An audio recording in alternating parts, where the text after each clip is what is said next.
whether or not you're likely to get it. But you want to be working early to prevent Alzheimer's disease because it's a nightmare for brain function. The real reason not to use drugs? They damage your brain. And if they damage your brain, they damage your life.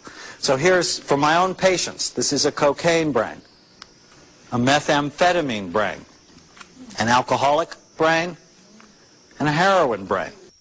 The one question you always want to ask yourself if you want to be successful is, which brain do you want? Is your behavior day in and day out every day helping or hurting your brain? You want to ask yourself that question every day. Now, when we come back, I'm going to show you how to be happier, more focused, less anxious, and less depressed by balancing these very interesting 3 systems in your brain. I'm also going to show you this very sneaky way to deal with difficult people in your life. Stay tuned.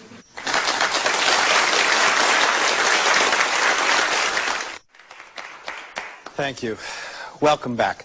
I love this segment because I'm going to teach you what I call practical brain science to make your life better.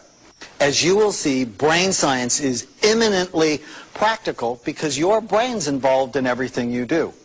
In the next few minutes, I'm going to introduce you to 3 parts of your brain that drive a great deal of your behavior. We're going to talk about an area of your brain called the prefrontal cortex. It works as like the boss in your head. And we're going to talk about your cingulate. That's the brain's gear shifter. And then we're going to talk about your limbic, or your emotional brain. As you will see, knowing how to optimize these systems will improve everything in your life, even the other people. Whenever we discuss humans, the first area of the brain that we have to talk about is the prefrontal cortex. It's largest in human beings than in any other animal by far. This is the part of your brain that actually makes you human. It's 30% of the human brain, 11% of the chimpanzee brain, 7% of your dog's brain. This is my dog, Fraser. Isn't he cute? I love Fraser. And how many of you have cats? Love your cat. Well, this is my cat, Annabelle. And cats have virtually no prefrontal cortex. Cats have no forethought, very little impulse control. Annabelle lives totally in the moment. She doesn't think about the past. She doesn't worry about the future. It's just now. Now is all that matters. So the prefrontal cortex is the executive part of the brain. It works in your head like the boss at work. Things like focus and forethought, judgment, impulse control, empathy, learning from the mistakes that you make. This is the part of your brain that's involved in maturity.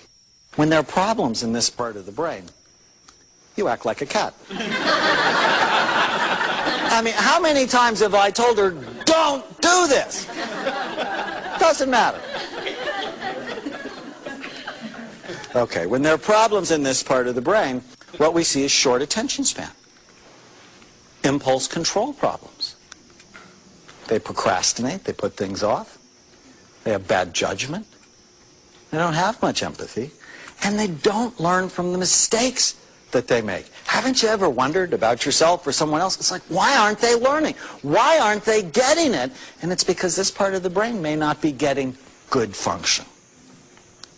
So when we see low activity in this part of the brain, it's associated with people who have bad habits. You know that person who always shows up to work 10 minutes late with a big cup of coffee?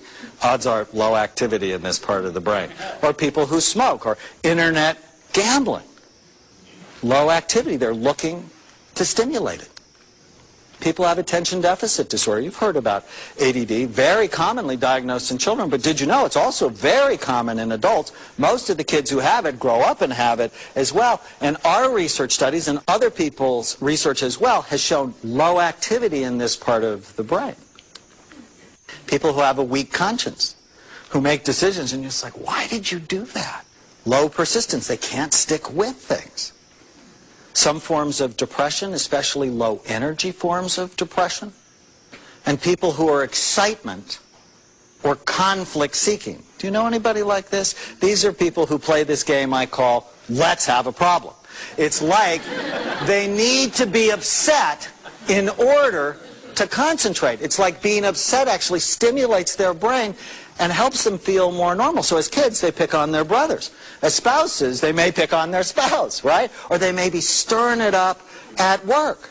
So what do you do? How do you treat this? If you have problems in this part of the brain, which are very common, well, one of the things that we found to be so helpful is getting them to write out their goals. It's an exercise we call the one-page miracle. On one piece of paper, write out what you want in your relationships. What do you want at work?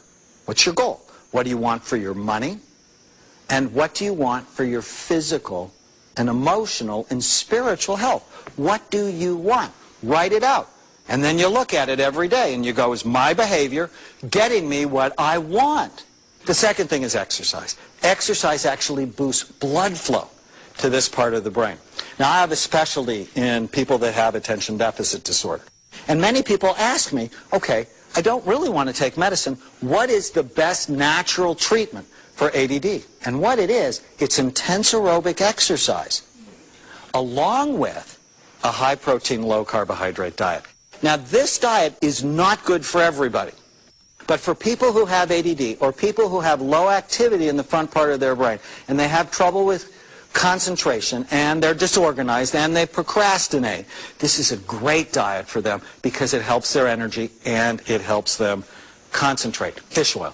Fish oil is so helpful. Now, we'll talk about it later, but for now, just know it helps increase your energy and your concentration. And if needed, there are certain natural supplements and certain medications that can be so helpful. And in my book, Change Your Brain, Change Your Life, I talk about what those are. The next part of the brain that I want to teach you about, or talk to you about, is called the cingulate gyrus. So here we're looking at the brain from the left side. So this is the back to the right. Here's the front. And this area right here in the front is called the cingulate gyrus. And it's so interesting. Now, the cingulate, that's like a big word. But what it basically means is this is the brain's gear shifter. It allows you to shift your attention, right? To go from idea to idea or go from task to task. It also helps you be flexible, to go with the flow, so you don't have to have things your way. It's heavily involved in seeing options. You know, people that are rigid, it has to be their way. There's no option. When it works right, you can see many different options, which means it helps you cooperate. It helps you get outside of your head and into the head of other people. It's hugely also involved in error detection. So if you walk into a room and you see something that's out of place, it's the cingulate gyrus that's telling you this is out of place. And when it works too hard, if you want to make those people crazy, just like move something. You know, like turn the picture a little bit or mess with something, and they just, I know it's wrong. Something's wrong. Something's wrong. Now, when there are problems in this part of the brain, when it works too hard, which is usually due to a deficit in the neurotransmitter serotonin.